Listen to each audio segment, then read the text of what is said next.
Walang food dito. Magpa-deliver kaya ako?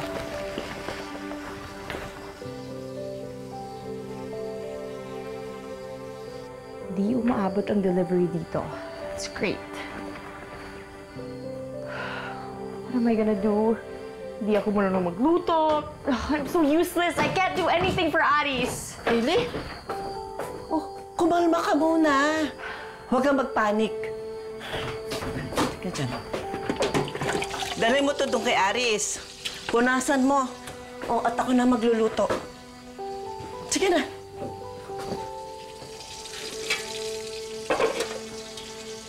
Sorry po. Oh? Bakit ka nagsasorry? Hailey, yung nandito ka para kay Aris, malaking bagay na yon. Sige na, lakad na.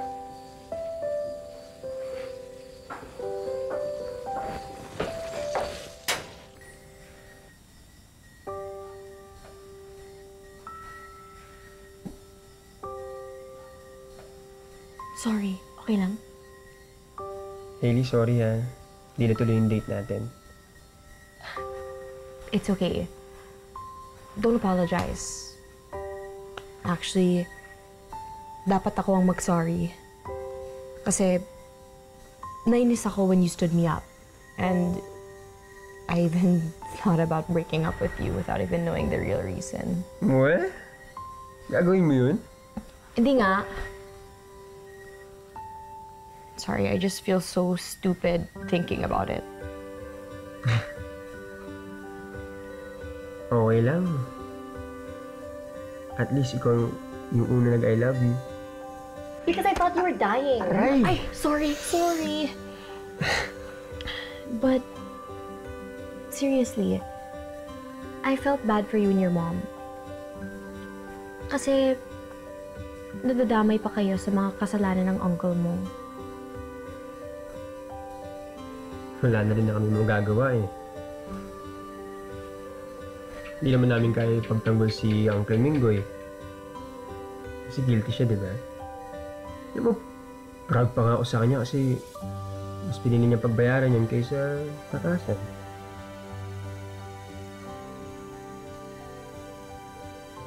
Hailey, salamat ha. Dahil hindi nagbago yung pagtingin mo sa akin. Kahit na relative kang criminal? Aris, I'm not one to judge you, okay? My family isn't perfect too. Si Ate Venus nga. She tried to run over Ate Grace completely out of jealousy. Maswerte lang siya kasi pinatawad na siya ni Ate Grace. And she didn't file na a case against her. Maraming pala tayong pagkakatulad sa mga kakaibang bagay. Like having shady characters in the family? Na kahit na may pagkakamali sila sa isang tao, pamilya pa rin natin. At mahal pa rin natin sila. Maybe that's what brings us together.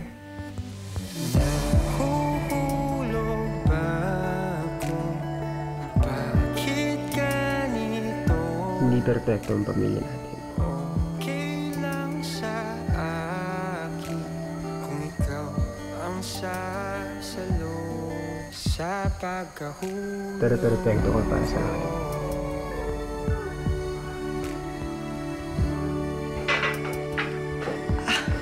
Hailey, nagluto ako ng isda. Kumakain ka ba ng pritong galunggong? Opo. Sorry, naka-istorbo ba ako, anak?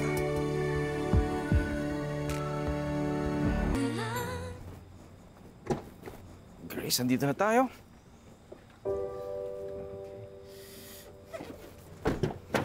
Toy! Hindi ka na. Tara.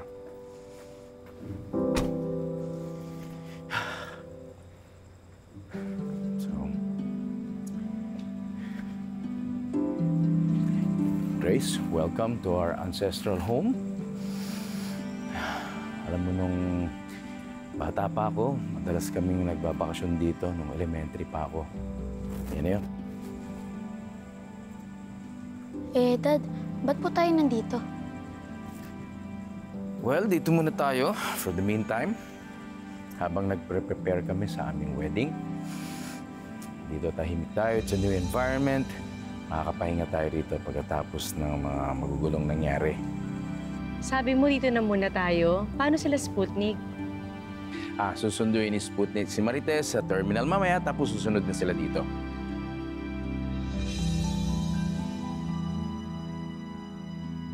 Tita Grace, nakauwi na po ba yung mga alien friends nyo?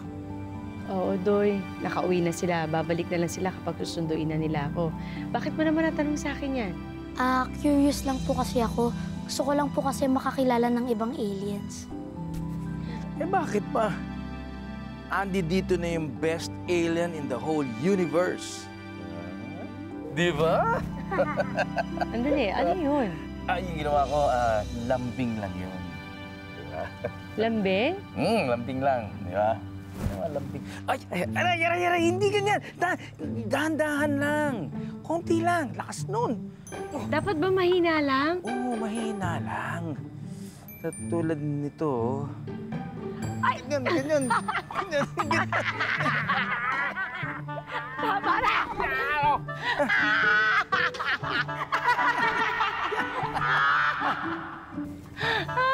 Ang lakas nyo po tumawa, Tita Grace, Ay, Oo nga. napalakas ba? Medyo. Ano ba dapat? Kailangan ba hinaan ko lang? Parang... Ganun? Alam mo, Grace, kahit anong klaseng tawa pa yan, importante, masaya ka. Oh, yan! Dahan-dahan nga sabi. Halika na, pasok tayo sa loob para makapahinga na tayo. Halika na.